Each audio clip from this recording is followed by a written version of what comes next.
Assalamualaikum warahmatullahi wabarakatuh. Alhamdulillah. Terima kasih kepada PU Muhsin dan Ustaz Bazli yang memperkenalkan kepada saya pada malam ni. Saya Profesor Dr. Muhammad Najib bin Abdul Kadir. Alhamdulillah diberi peluang untuk mengenal Think Al-Quran. Dan saya bila mana mendengar penjelasan daripada PU Muhsin, alhamdulillah terasa sangat-sangat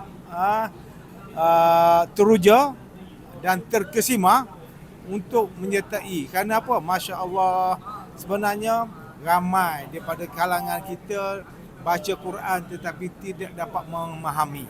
Jadi inilah peluangnya. Bila mana kita baca Quran dan kita dapat membacanya dan memahaminya setiap patah perkataan dalam Al-Quran. Ini kehebatan yang ada dalam Think Al-Quran ini. Subhanallah, Masya Allah.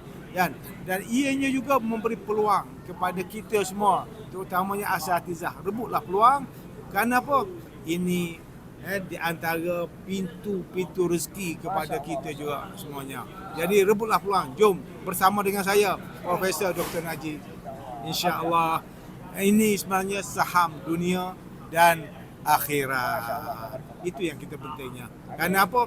Kerana man dalla ala khairin kafaili. Siapa yang menunjukkan ke arah kebaikan, insya-Allah pahalanya tetap bersama, insya-Allah. Itulah yang kita perjuangkan. Marilah sama-sama kita perjuangkan untuk Think Quran ini, insya-Allah. Untuk kebaikan ummah Islam terutamanya di Malaysia. Untuk team founder developer, Mudah-mudahan kebaikan yang dilakukan oleh tim founder ini Allah Ta'ala berikan kepada mereka semua kerahmatan, keberkatan, rezeki yang luas dan kesihatan.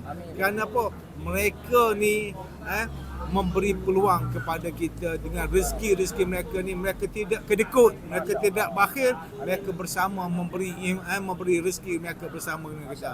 Ini dia katakan kongsi rezeki melalui dengan Think Al-Quran ini. Terima kasih, Prof. Ya, sama.